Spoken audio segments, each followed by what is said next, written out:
नमस्कार, capital TV देख रहे हैं आप। मैं हूं आपके साथ पूजा।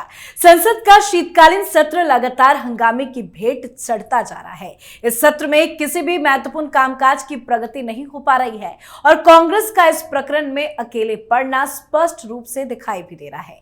लेकिन कांग्रेस सिर्फ संसद में अकेले नहीं पड़ी है। संसद के अंदर और बाहर कांग्रेस पार्टी का हाल बुरा है। इंडी गठबंधन में भी कांग्रेस को कोई तवज्जो नहीं दी जा रही है। इंडी गठबंधन में फेस की रेस पड़ गई है। हर कोई राहुल गांधी को आंखें दिखा रहा है। महाराष्ट्र विधानसभा चुनाव में मिली करारी हार को देख उद्धव ठाकरे ने कांग्रेस पार्टी से किनारा कर लिया है, तो शरद पवार ने भी राहुल गांधी से मुंह मोड़ लिया है। बात टीएमसी और समाजवादी पार्टी की करें तो अडानी के मुद्दे पर ममता बनर्जी और अखिलेश यादव ने राहुल गांधी का साथ छोड़ दिया है। इस बीच कई बैठकें हुई, पर किसी भी बैठक में ना तो टीएमसी का कोई नेता नजर आया और ना ही समाजवादी पार्टी का। बात केजरीवाल की करें तो केजरीवाल तो बड़े चतुर है ही, वो भी कांग्रेस को उसी की भाषा में जवाब देने में जुटे हैं। तो कैसे कांग्रेस पार्टी राहुल गांधी पूरी तरह से अकेले पड़ चुके हैं, बताएंगे आपको। चर्चा के लिए मेरे साथ स्टूडियो में मौजूद है कैपिटल टीवी के editor in chief doctor Manish Kumar. Doctor साहब, बहुत बहुत स्वागत है आपका। धन्यवाद। कैसे राहुल गांधी अकेले पड़ गए हैं? देखिए, राहुल गांधी, प्रियंका वाड्रा आजकल खूब संविधान लेकर के चलते हैं। संभल जाने के लिए रोका गया तो वो कहने लगे, देखिए ये तो मेरा अधिकार है, मैं नेता प्रतिपक्ष हूं। वहां भी संविधान दिखा रहे थे जी। मजेदार बात बताऊं आपको, जो संविधान लेकर के वो घूम रहे हैं उसमें लीडर ऑफ अपोजिशन नाम का कोई शब्द नहीं है ना जी। उसमें नहीं है। अब अपने आप आपने मान लिया संविधान में तो है नहीं, तो संविधान में जो चीज के लिए स्पेशल अधिकार नहीं है वो कौन सा अधिकार मांग रहे हो? आपकी बपौती है। आपको लग रहा है कि आप पोते हैं इंदिरा गांधी के, छरपोते हैं जवाहरलाल नेहरू के और बेटे हैं राजीव गांधी के, तो आप जो है कोई स्पेशल व्यक्ति हो गए। कोई सवाल उठाता है पार्लियामेंट के अंदर तो बीजेपी वाले की हैसियत नहीं है पूछने की। जनता जिसको वोट करके सरकार में बिठा रही है उसकी हैसियत नहीं है, और जिसको बार बार जनता रिजेक्ट कर दे रही है वो अपने आप को शहंशाह समझ रहा है। तभी तो बताया गया कि 15 तारीख को 16 तारीख को डिस्कशन होगा संविधान के ऊपर।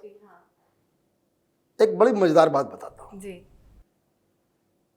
और इसके ऊपर मैं चाहूंगा कि आप इसके ऊपर कमेंट भी करें।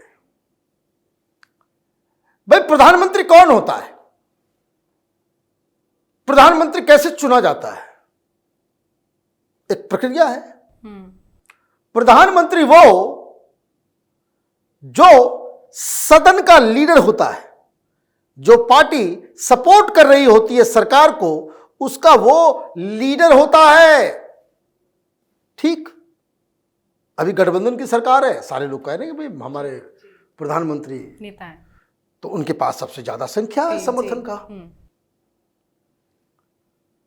लीडर ऑफ अपोजिशन कौन होता है? कौन होता है? कांग्रेस पार्टी ने तय कर दिया, हो गया। ये डेमोक्रेसी है। अधिकार की बात अगर कर रहे हो, मैं तो कह रहा हूं कि सरकार को यह रेजोल्यूशन लाना चाहिए कि लीडर ऑफ अपोजिशन होना चाहिए, बिल्कुल होना चाहिए। लेकिन लीडर ऑफ अपोजिशन जो कोई भी हो, उसकी पार्टी को 15% वोट आना चाहिए, सीट्स आनी चाहिए। और दूसरा जो सबसे इंपॉर्टेंट है वो ये कि रूलिंग पार्टी तो अलग हो गई, तो जो लोग अपोजिशन में हैं उसके अंदर चुनाव होना चाहिए। मतलब आपके लिए एक क्राइटेरिया सेट होना चाहिए। बिल्कुल क्राइटेरिया। अपने मन से किसी को बना दोगे तुम? ये गांधी परिवार का दिमाग खराब कर दिया हिंदुस्तान के लोगों ने। चुनाव जितवा जितवा करके 60-70 साल। देश का राष्ट्रपति कौन होगा तो 10 जनपद के डिनर टेबल पर तय होगा। क्या अच्छा, वो थी एक इंदिरा गांधी के लिए खिचड़ी बनाती थी, उनको राष्ट्रपति बना दो। ये हुआ है। भाई, प्रतिभा पाटिल का क्या बताया जाए कांग्रेस भाई, क्या आपने राष्ट्रपति बना दिया? क्यों? इंदिरा गांधी को खिचड़ी बड़ा पसंद था उनके हाथ का। अजीब देश है ना ये। प्रधानमंत्री कौन बनेगा ये तय कर देते हैं। तो कोई ऐसा आदमी चाहिए कि जो मुंह से उठा नहीं, जवाब ना दे पाए, कोई ये नहीं करे, ऐसा है करो, एक काम मनमोहन सिंह को बना दो। नहीं, उनसे ज्यादा सीनियर हैं दादा, उनको मत बनाना, वो रिवोल्ट कर देगा। तो आपका दिमाग खराब हो गया यही सब चक्कर में। ये कांग्रेसी लानत है उन लोगों के ऊपर जो डेमोक्रेसी की बात करते हैं और कांग्रेस पार्टी के साथ खड़े होते हैं, चाहे किसी भी पारिवारिक पार्टी के साथ खड़े होते हैं। जिस पार्टी के अंदर किसी परिवार के डिनर टेबल पर तय होता हो, डिसीजन होता हो, वो डेमोक्रेसी और संविधान की बात करेगा। तो एक तो ये करना चाहिए। और मैंने ये क्यों कहा, क्योंकि आपने ऐसा सवाल कर दिया कि क्या अकेले पड़ गए। अरे वो शुरू से अकेला था वो शुरू से अकेला था। ये तो मरता क्या ना करता कि लोग प्रधानमंत्री मोदी से ऐसे डर गए बीजेपी से कि सारे लोगों को लगता है कि भाई ऐसा है, एक साथ नहीं आए तो बीजेपी कच्चा खा जाएगी सबको। This is the only reason, this is the only reason.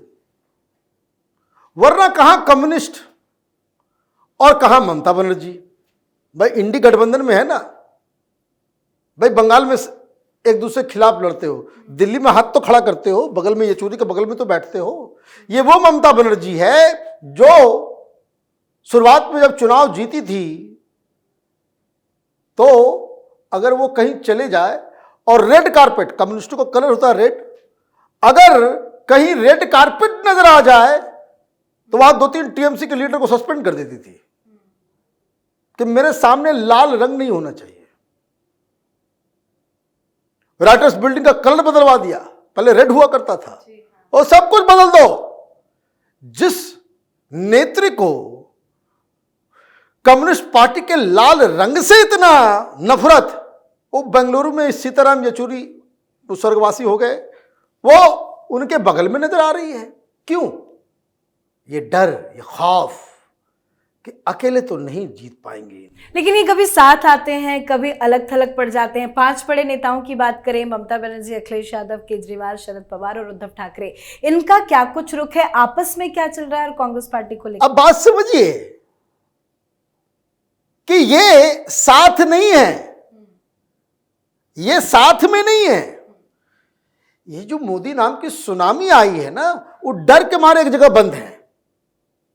आप एक जगह एक कमरे में बंद हो जाए तो परिवार थोड़े हो जाते हैं, परिवार थोड़े हो जाते हैं। तो ये आपस में ये बेमेल गठजोड़ है, इसके अंदर अपना ही कंट्राडिक्शन है। और जैसे जैसे समय अचानक से इनको लगा कि अरे बीजेपी को बहुमत नहीं आई है, तो वो चढ़ लिए। लेकिन देखा कि भाई बहुमत नहीं आने से क्या फायदा हुआ। अभी इंडियन एक्सप्रेस के साथ बातचीत कर रहे थे चिदम्बरम वगैरह सीनियर लीडर है कांग्रेस पार्टी के। उन्होंने क्या कहा कि हरियाणा और महाराष्ट्र जीतने के बाद PM Modi has become as powerful as he was in 2014 and 2019। Right. तो एक साथ मिलने के बाद भी मोदी कमजोर नहीं हुए।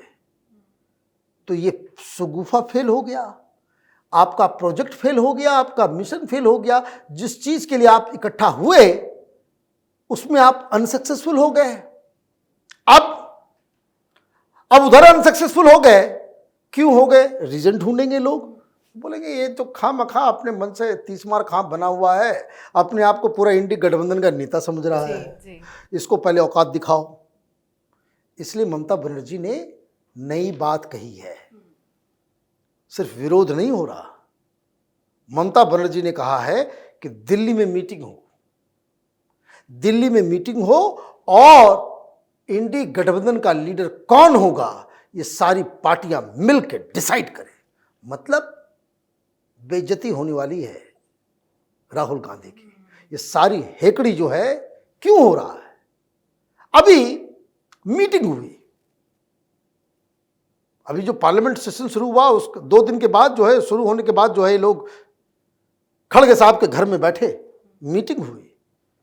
मीटिंग में राहुल गांधी आए, फिर वही शुरू कर दिया अडानी कि देखिए हमें अडानी और क्रोनी कैपिटलिज्म के खिलाफ। क्या बोला गया इंडी गठबंधन से?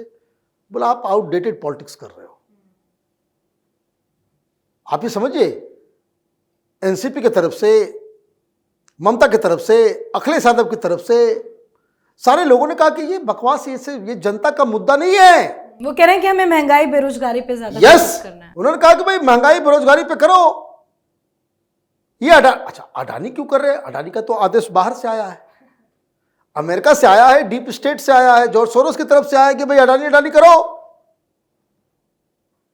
इसलिए भाई बहन जो है मुंह में पट्टी बांध करके वो घूम रहे हैं, अडानी अडानी कर रहे हैं। तो लोगों ने रिबफ किया, बोला कि भाई आप आउटडेटेड पॉलिटिक्स कर रहे हो, जनता का इससे कोई लेना देना नहीं है। इतनी बेइज्जती हुई कि वो बीच मीटिंग से उठ के चले गए। तो आप बीच मीटिंग में उठ के चले जाओगे कांग्रेस पार्टी के, तो कांग्रेसी तो बर्दाश्त कर लेंगे, ममता बनर्जी क्यों बर्दाश्त करेगी? केजरीवाल क्यों बर्दाश्त करेंगे? उद्धव ठाकरे क्यों बर्दाश्त करेंगे? अखिलेश क्यों बर्दाश्त करेंगे? तो एक तो वो हो गया। ये जरूरत से ज्यादा अपने आप को अक्लमंद समझ लगे कांग्रेसी। अडानी अडानी करके पार्लियामेंट चलने नहीं दिया, और अखिलेश यादव ने संभल को उठाया, वो बाहर अडानी अडानी चल रहा है। अखिलेश यादव ने कहा कि बकवास बंद करो, टीएमसी वाले, अखिलेश यादव ये सब चले गए पार्लियामेंट के अंदर, और वहां उन्होंने संभल का मामला उठाया।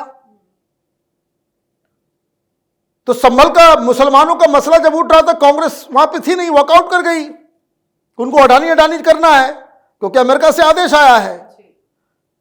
और जब ये देखा कि संभल पे बहुत तगड़ा भाषण और बहुत बढ़िया रोल अखिलेश यादव ने बहुत अच्छा भाषण दिया, वो भाषण वो ले जाएंगे मुस्लिम सिंपैथी, तो आप जो है वो चलने लग गए।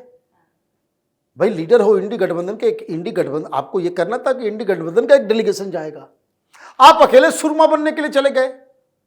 तो आप उधर गाजीपुर में पुलिस वाले ने रोक दिया आपको, और उधर पार्लियामेंट में राम गोपाल वर्मा कर रहे हैं कि भाई हम तो राहुल गांधी का समझ में नहीं आता है, पार्लियामेंट में संभल पे बात करते नहीं हैं और अकेले जो है चल पड़ते हैं। तो कहने का मतलब ये है कि ये आपस में ही झगड़ रहे हैं। महाराष्ट्र में अलग बवाल मचा हुआ है, एनसीपी वाले कह रहे हैं कांग्रेस जिम्मेदार, उद्धव ठाकरे कह रहे हैं कांग्रेस जिम्मेदार, कांग्रेस वाले कह रहे हैं उद्धव ठाकरे जिम्मेदार, और पता नहीं कब विस्फोट होगा वहां और टूट फाट के खत्म हो जाएगा सब कुछ। तो कहने का मतलब यह है कि राहुल गांधी तो सेल्फ डिक्लेयर्ड लीडर हैं, इन्होंने अपने आप को विपक्ष का जो है नेता घोषित कर लिया है। आप नेता प्रतिपक्ष टेक्निकल आधार पे हैं, जिसका कोई संवैधानिक गारंटी नहीं होता, कोई संवैधानिक व्यवस्था नहीं है उसमें, वो एक परंपरा चली आ रही है। तो वो आप कांग्रेस पार्टी के लीडर हो, नेता प्रतिपक्ष का जो मसला है ये अब आवाज उठने लग गई है इंडी गठबंधन के अंदर। क्या बहुत हो गया?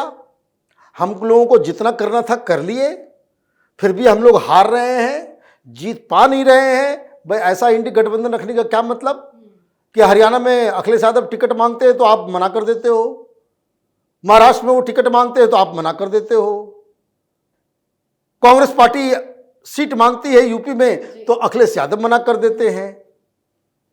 गठबंधन आपका होता नहीं बंगाल में, गठबंधन होता नहीं आपका केरल में, गठबंधन आपका होता नहीं है और भी कई सारे राज्यों में। तो फिर ये किस बात का? तो अभी विस्फोट होना है, विस्फोट इंडी गठबंधन में होना है। और मुझे लग रहा है कि ममता बनर्जी वो एक रेजोल्यूशन लेकर के आई कि भाई ऐसा है कि इंडी गठबंधन को डिसॉल्व कर रहे हैं हम लोग, जो आपका पुराना यूपीए था वो यूपीए नाम ही चलाओ, और इंडी गठबंधन जो है माइनस कांग्रेस, उद्धव ठाकरे, एनसीपी, केजरीवाल, अखिलेश यादव, तेजस्वी यादव, ये मिलके ये एक अलग इंडी गठबंधन बनाएंगे और कांग्रेस पार्टी को निकाल बाहर करेंगे। बहुत बहुत धन्यवाद सर समझाने के लिए। धन्यवाद। तो कांग्रेस पार्टी राहुल गांधी की वजह से बर्बाद होती जा रही है। कांग्रेस पार्टी तकरीबन सभी निर्णय राहुल गांधी की सहमति से ही लेती है, पर राहुल गांधी का फैसला सिर्फ और सिर्फ पार्टी को डुबोने वाला होता है और यही वजह है कि राहुल गांधी अब अकेले पड़ भी चुके हैं। अरविंद केजरीवाल, शरद पवार, उद्धव ठाकरे, ममता बनर्जी, अखिलेश यादव, इन सभी बड़े नेताओं ने राहुल गांधी को अकेले छोड़ दिया है और कांग्रेस पार्टी राहुल गांधी को मजबूरन ढो रही है। तो कांग्रेस की हालात पर आप अपनी राय कमेंट कर लिखें। देखते रहिए कैपिटल टीवी। नमस्कार।